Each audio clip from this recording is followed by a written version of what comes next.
put this out for people that want to see it later. Then I'll start. Yeah, then it'll be online. Yeah, it'll be available online for people. Yeah. Good? All right. Well, welcome. Thank you for your interest. I know a few of you have been before. This is just a meeting if you kind of want to find out what it is we do. I've got roughly 35 people signed up already.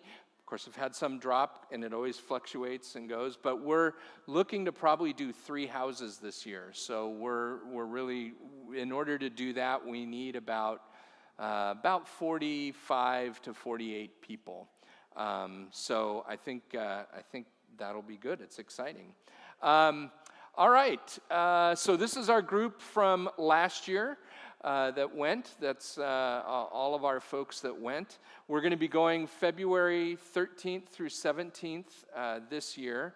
And this is one of those mission trips that is one of the very few concrete, like you do something that is definitely making a difference and you'll see it make a difference in someone's life. And I always like to share a couple stories, but this will be my 10th year going. So I guess the 10th house I've built, because I only build one at a time. But this was the first year that I went, and this was Carlos's family,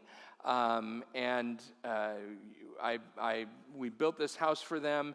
They have taken this house and expanded upon it. Their family has expanded. They had just a little Violetta, was their daughter at the time, but they've now added, I think they have a son. They've added on to the house that we gave them. With these families, in order to qualify for a home, they have to own the land or be paying on the land, which of course is a very different thing than it is here, but that's still quite an expense. And if they own the land, then their church that they're connected with, their pastors get them in touch with Hugo, and they recommend them, and then we build the home for them. Carlos, just a little of his story, he had unfortunately been caught up in the drug trade, spent some time in prison, changed his life, got out, got married, became a part of this church, and the last time I talked with him, which was a couple years ago, he was leading men's Bible studies in the prison there. He was leading in a congregation, and his life had completely turned around. And so, but giving them the gift of a house like this just is a huge, huge step for these families. This was from 2 years ago.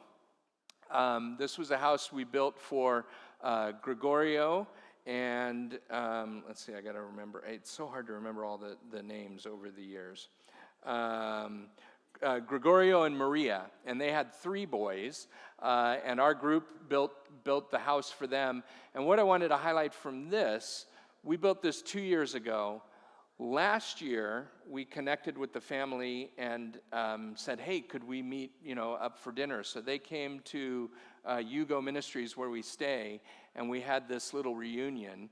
And so that's my daughter hugging their little boy, which she got really close with on the trip. When he saw her from far away, he ran up to her. John and Gregorio have built this friendship. They still text on a regular basis. And Maria and Ann Small had this wonderful, beautiful relationship.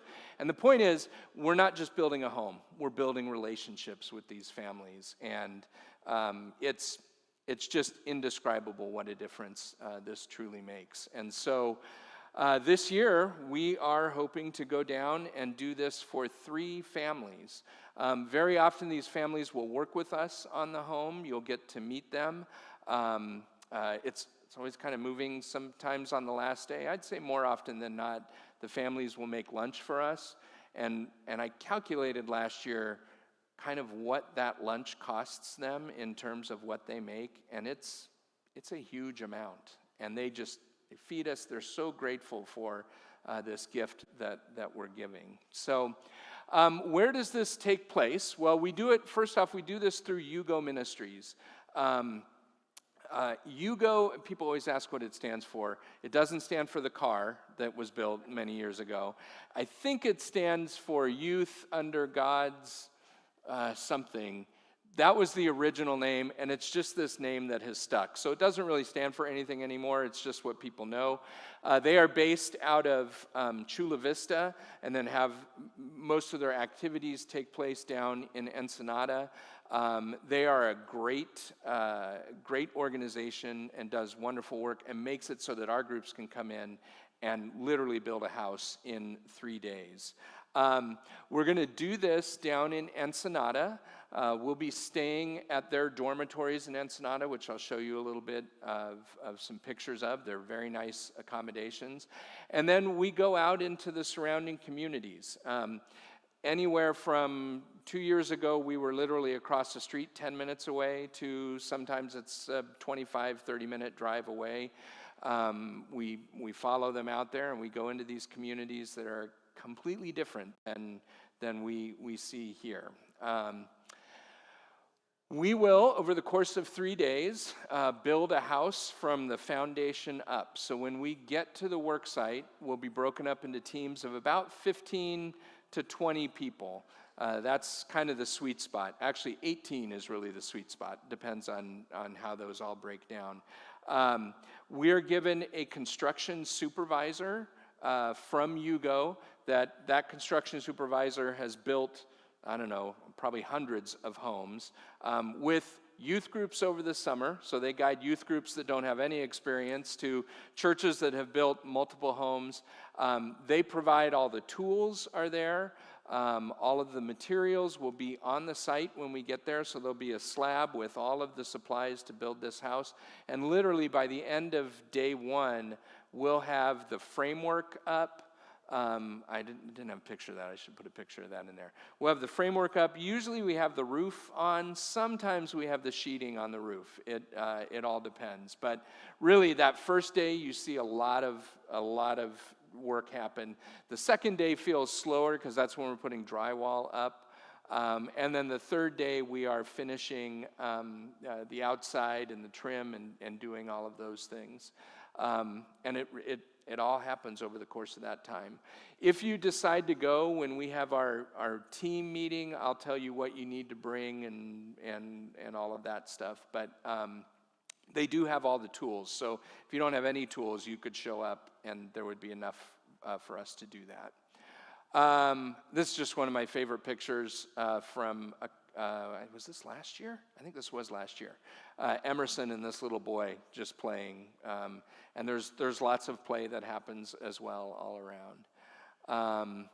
There are fun things like building an outhouse. We don't actually build the outhouse, they deliver those, but we do get to paint it and decorate it, so they had a good time.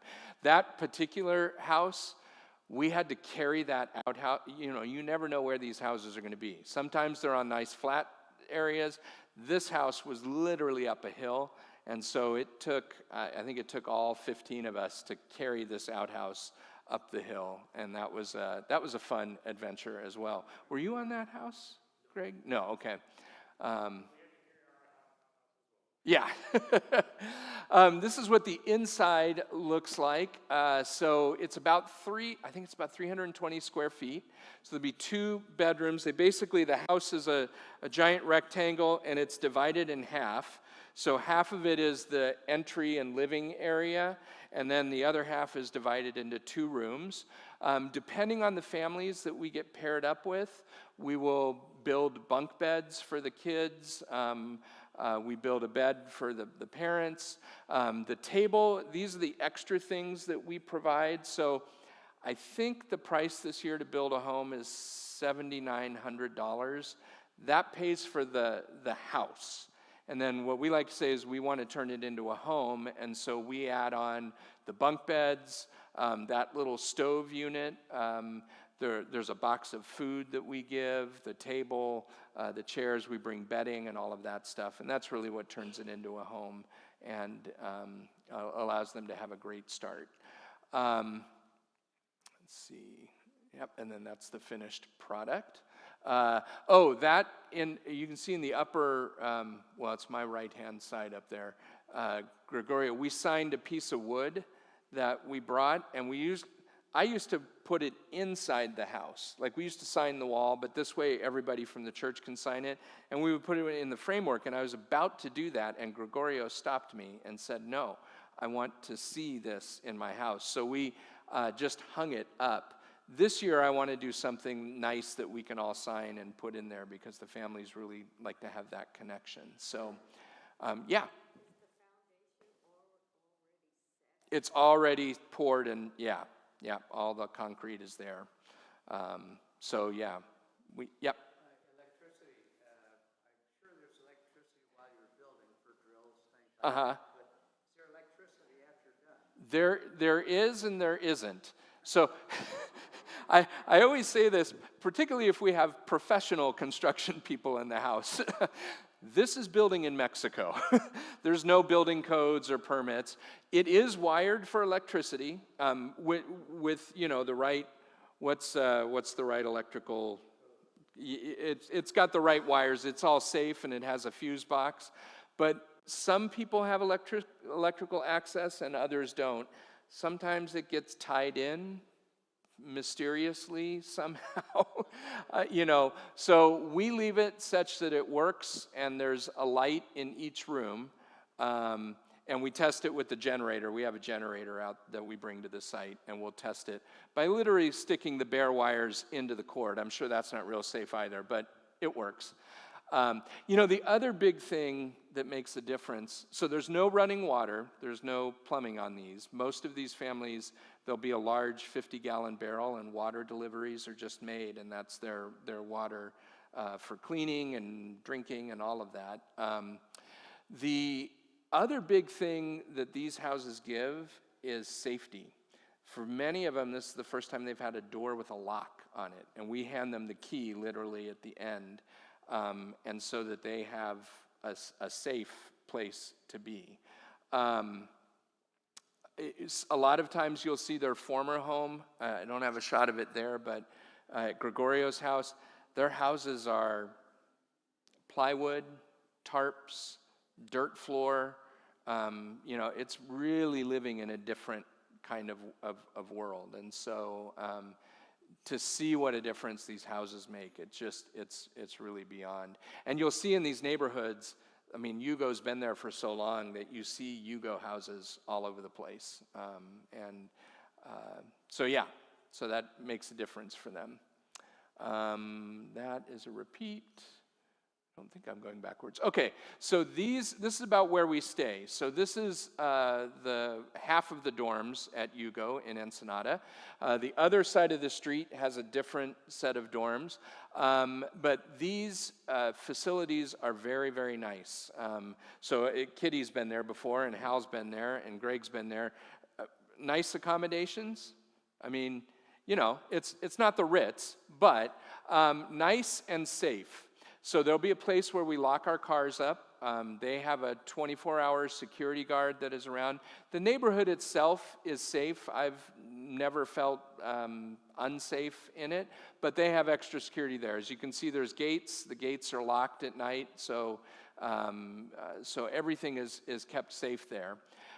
This is their courtyard area inside. The dorms are sort of spread all throughout these buildings. We never know where we're going to be. Last year, we had half our folks on one side and half in a building on the other side. It just depends. There's other groups there at the same time. This is another shot of the courtyard right outside their coffee shop. They have a little coffee cafe that's open while we're there. We eat our meals there. I have to remind me this year, I need to get a picture of our team, because this is from, I don't know, like 8 years ago, perhaps. It's a long time ago. But the food is good. I won't vouch for it, but we get food is all homemade. There's more than enough food. They will deal with dietary restrictions if you have that. Your fee to go, the registration fee, covers all of your meals there. Does not cover extra meals, which we'll talk about in a moment. But these are the dorms. All of the beds are full twin-size mattresses. So it's not like it's not like the camp pads at Lazy W that are this thick, right? it's full mattresses, and they're all very comfy. There's electricity in all the dorm rooms. There is indoor plumbing and showers, so that's all provided. The water, they have a filtration system there, so there are drinking water taps, but you don't drink the water out of the sink, and you don't really want to drink the water out of the showers. But we've never had any, I've actually had people brush their teeth out of the sink and they didn't get sick. So it's, it would be really if you were drinking, I think, tons of it, and it's really salty and you wouldn't drink it anyway. So there's safe drinking water. Oh, this is their coffee shop. They have sodas, coffee, snacks, chips, candy, everything that kids need. They have great t-shirts that you can get, so that's all available there. Yeah? Is it in US dollars there? Yeah, they take dollars. In fact, every place really in Mexico takes dollars. Yeah. So they'll probably give you change in pesos, and then we just spend those while we're there as well. So every morning and evening, there's a worship service that they do. This is their worship stage from a few years ago. Their graphics and stuff are all amazing there. And so we'll have a brief service in the morning and a brief service in the evening. All right. Any other questions about it? Yeah. How far out of Ensenada are we? These dorms are right in the heart of Ensenada. So we're trying to describe. Let's see. I mean, we're 5 minutes from a Home Depot and a Walmart. The literal neighborhood we're in has, it's not a Rite Aid, but it's their equivalent of a Rite Aid. There's convenience stores around. We're actually right down the road from a resort that's there where the ships come in. So we're in civilization. Yeah. To get from where we're staying to where the site is that we're building on. Yeah. How do we get there? We drive our own cars. Okay. Yeah. So we'll carpool and set up our carpools in based on the work teams. And then we drive to the site. The roads are, this is a neighborhood. The roads are muddy and dirty. Your car will, if you like getting your car dirty, then you're gonna love it. If you don't, then you'll have to clean it when it gets home. Nico, when he has an off-road Jeep, and last year he particularly went in the muddy spots just to do four-wheel drive. So they're all drivable. There's some hills that you're like, wow, that's a very steep hill, but we make it up there. We make it back down. Were you on that house? Yeah. But it's all drivable, and I mean, the group is driving, like the construction guy has a big van, and they're taking it up there. Minivans make it. So yeah, but those are definitely dirt roads, and those are out in communities that don't necessarily have electricity or any of those things. Yeah. Mm-hmm. I'm just curious. February is kind of an unpredictable month weather-wise. What's the training? I've been there. So this will be my 10th time. One time it rained, and we build. Yeah, I was like, are they going to stop it? I mean, I suppose if it was definitely pouring, they'd have us stop. But we even painted in the rain, and we do the best we can. So there are lots of different tasks that you can do on the work site. So if you like power tools, you can use power tools. If your parents say it's okay. There is painting, there is staining, there's drywall, electrical. You'll get to do a little bit of everything. So, yeah. Yeah, it's very similar to here. That time of year, I'm usually jeans and maybe a long sleeve shirt in the morning and short sleeve in the afternoon. But it's not hot. That's the other good reason to go, because like all the youth groups go in the summer when it's really warm. So, Yeah, it was cool at night, yeah. I was going to say too, I didn't say this when I was talking about extra food. There is a wonderful street taco stand that we go to, usually for second dinner in the evening. And that's not included in the price, but the tacos are like $1.50 or $2, and it's just a wonderful time. Other churches don't, they all have their own spots they go to, so we go to Tacos El Poblanos, and it's really tasty stuff, so. Second dinner, yeah. Yeah, I try to ease up on first dinner, but I don't really. And you're working every day, so. Yeah. Just one more question Yeah. about the hours. What time do we start? What time are we done? What time's the lights out? Oh, yeah. So we start, let's see, we wake up is about 7. I think breakfast is at 8. We try to be in the cars by 8:30, 9 o'clock. Get to the work site about 9:30, depending on where it is. And it's all dependent on where it is. So if we have to drive, we'll go a little earlier. And then we work till about 3 or 4. Normally these builds are done in 5 days, but we do this 3-day weekend, so it's pretty full day. But I'd say by 3 or 4 we're stopping. We come back, have dinner. There's evening worship. You get some free time, time to shower and get cleaned up. I think lights out is at 10. Quiet hours are at 10. But it's also whenever you want to go to bed, too. Yeah. Yeah. Oh, on site, on the work site. That depends on the work site. I've had everything from outhouse, which is a hole in the ground, to a porta potty, to there was one house that did have a flush toilet. So, yes, we bring to the work site lunch, and we bring a giant, one of those giant igloos of water. So there'll be plenty of water on the site. Yeah. And snacks. Usually we have snacks on the site. So, yeah. All right, how do I go?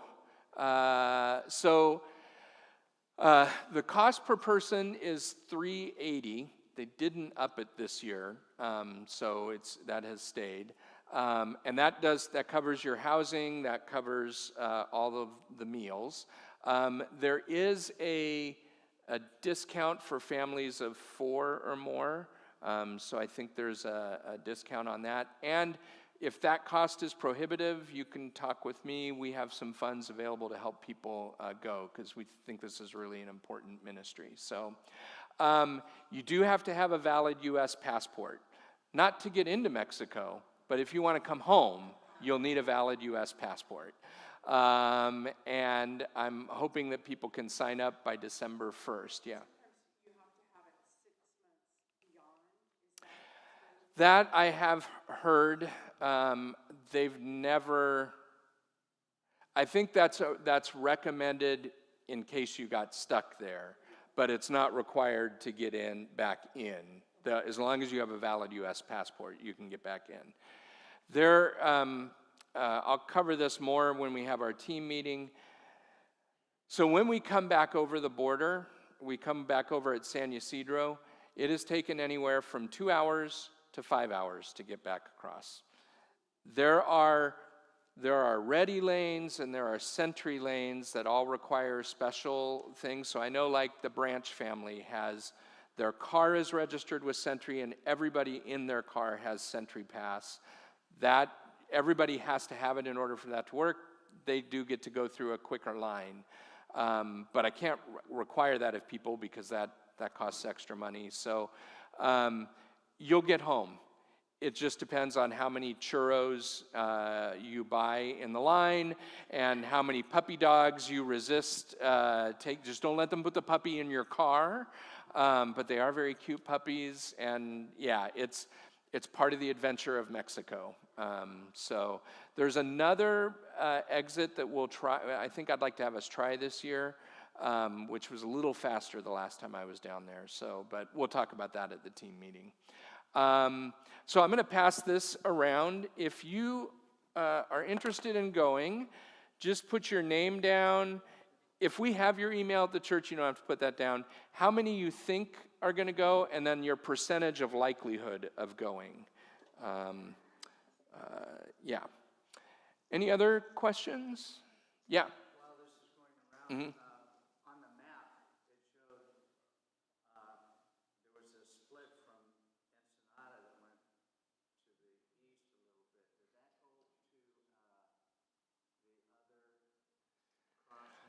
Did that go to the other crossing? Yeah, Otay Mesa. Can you put that map back up? Yes, it's Otay Mesa. I've been Yeah. through both entrances, exits before, and it seems like Otay Mesa is much.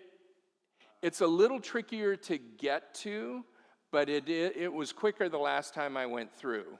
And I used that once on a not on a Yugo trip, but on a trip I was down there. And we cut inland, and I don't know if it's that. I don't think it's 3. I think it's higher up that we make the cut over. But yeah, it worked out pretty well. And GPS sort of works in the area. Yeah. The problem that it used to be real easy in Tijuana going out, but they are doing construction on the road that gets you to the San Ysidro. So then you end up driving around in the city. Again, I've never felt unsafe there. It's also, there's places in LA. I'm going to drive with my windows up, and I'm not, so part of it is just a common sense on that. We have gotten lost in Tijuana trying to get back. We had a few adventures last year, but GPS got us in that place. We talked to some people and said, hey, can you help us? And they were able to help us. So, we're not in the Badlands necessarily, yeah. Pastor Carl, I'm definitely interested on bringing my daughter. Yes. But what's your take on the 9-year-old twin boy? So we have had kids of all ages. I'd say 8 and 9 is probably the youngest I've had. They will get a lot out of the experience. Their role on the site is different. We'll have them helping with various things, but also if there's kids on the site, a lot of times they end up playing with the kids, which is totally okay because we're building those relationships. But yeah, and they have family rooms available, so we could get a room for your whole family to be in, so you're able to be with them. And I can have you talk with Nico, who brought Emerson last year, and he was 9, and they're coming back. Their whole family's going back, so yeah. Do you recommend bringing toys for the kids? Yeah, we bring toys, like balls and things like that. They certainly love them. Yeah. And then another trip I went on, we bring like expired aspirin, toothbrushes, toothpaste. We haven't done that. I would say I probably wouldn't do medication. Toothbrushes and stuff, if we had that can go. So as we put things in the house at the very end when we're like making the beds up, we'll put toys on the bed. We could put toothbrushes in there. We like to give them a Bible. Yeah, any of those good things. So, yeah. Mm-hmm. If you volunteer your car, Yes. you have to be the one to drive it. Well, I suppose that depends on you. Yeah, I got a Subaru that loves the dirt. yeah. Hasn't met a dirty pile, doesn't like But yeah, I think that would be fine. I should say this too. If you drive your car, you have to get Mexico insurance. Very easy to get through AAA and anywhere else. And we can cover that cost if you'd like us to cover that cost for the insurance. It's about $135 to have the insurance. But you have to have it. It's actually illegal to drive down there without it. So my only question would be whether the driver of the car needs to be on that insurance or not. But if I think I'm hearing what you're saying is if someone else was willing to drive, you're willing to let us use a car that seats a lot of people. Yeah, yeah, and car space is key a lot of times. Yeah. No shots. Yeah, just yeah. No, they did. I think the first year back after COVID, they were requesting people be vaccinated, but that's not the case anymore. So, I mean, I recommend it, but yeah, I would be up to date on tetanus shots. Yeah. I guess let me say that too. One of these days, I'm going to get this talk down to cover all these things because I remember it as I go through. In terms of medical, so I have had medical emergencies is not necessarily the right word, but things happen. Yeah, everybody comes back with their fingers. That's all been. But my wife, Kristen, had a board fall on her hand, and we went right to the clinic, and they x-rayed it and treated it. Last year, Jenny got something in her eye that really was not construction related, but it scratched her retina. We got her to the clinic there. They take cash, and it's like $30, so it's not. And it's it's medical care that is good. It is doctors, and we get right there. And then Jenny, like last year, she decided she was going to come home early so she could get checked out here, and she did. So, but we're in a place where there's medical care. Yes, goggles are good to bring, and gloves. I would say if you were bringing the bare minimum, you'd want to bring some work gloves and some goggles, eye protection, and a hammer. That's kind of the bare minimum that, and they have hammers. It's just if you have a preference for a hammer, that's either a hand-controlled hammer or an electric-controlled hammer, such as Alton likes to bring. And we have one for the church, too. So, yeah. All right. Well, if you have other questions, you can come ask me. But I thank you for coming. We just wanted to get this information out in case there were folks that wanted to hear a little more. And we'll put this online if you want to pass it on to folks. And if you know folks that want to come that are not part of the church, that we have people that come from outside the church to go. I do try to save enough spaces for church people first, but if you know some folks, it's a great way to get them connected as well. So, yeah. All right. Thank you all. You're welcome. I will perhaps see some of you at the walk.